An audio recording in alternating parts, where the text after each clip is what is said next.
Hello बच्चों, next question क्या अपने पास देखो, arc of the circle with diameter 42, diameter दी है तो मतलब हमारे पास रेडियस आएगी, ठीक है।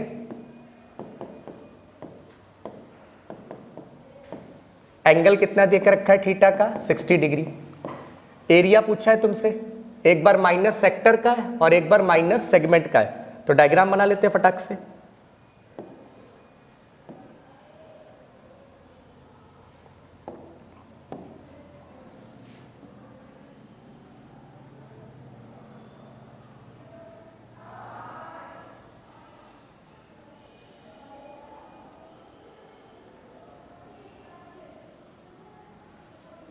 अब देखो ये O है, ये A है, ये B है। अब देखो ये 21 है, ये 21 है, ये एंगल कितना दिया है हमको 60 डिग्री। तो एक बार हमें आर्क वाला निकालना है माइनर सेगमेंट का और एक बार क्या निकालना है सेक्टर का। तो पहले सेगमेंट वाला निकाल लेते हैं, ठीक है। जो सेकंड वाला आंसर है पहले निकाल लेते हैं, क्योंकि इसका डायरेक्ट फार्मूला होता है एरिया ऑफ माइनर सेगमेंट कितना हो जाएगा, थीटा अपॉन में 360 पाई आर स्क्वायर। थीटा की वैल्यू कितनी होगी,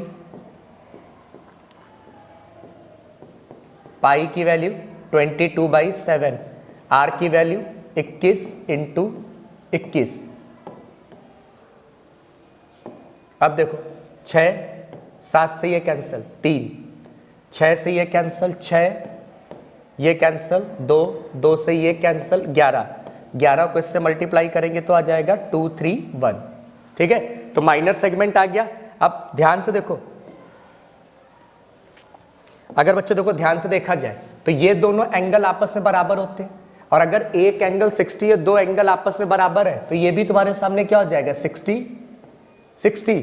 यानी ये कौन सा ट्रायंगल है, इक्विलैटरल ट्रायंगल, और इक्विलैटरल ट्रायंगल का एरिया तुम लोग को पता ही होगा, ठीक है। तो चलो अब इसको आगे सॉल्व कर लेते हैं।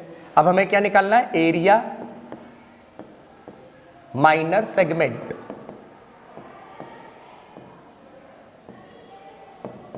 अब माइनर सेगमेंट का कितना हो जाता है, minor sector minus area of triangle, और ट्रायंगल क्या बना था अभी हमारे सामने, इक्विलैटरल। इक्विलैटरल का कितना होता है एरिया, √3/4 साइड का स्क्वायर, ठीक है। अब इस चीज को सॉल्व करना है। क्वेश्चन में देख लेते हैं √3 की वैल्यू दी है कि नहीं दी है।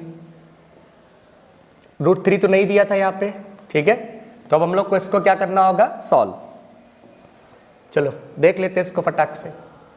2, 3, 1 माइनस √3 का आंसर कितना हो जाता है, 1.73 ले लेते हैं, 4, 21 का स्क्वायर 4, 4, 1, ठीक है। एक काम करते हैं, √3 को ऐसे ही रहने देते हैं।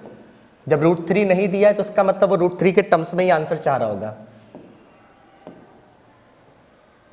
क्लियर। इसका मल्टीप्लाई इधर कितना आ जाएगा, ये 4, 12, 2, 1, 9 माइनस 4, 4, 1 √3/4। तो टोटल आंसर हमारे सामने कितना हो गया, ये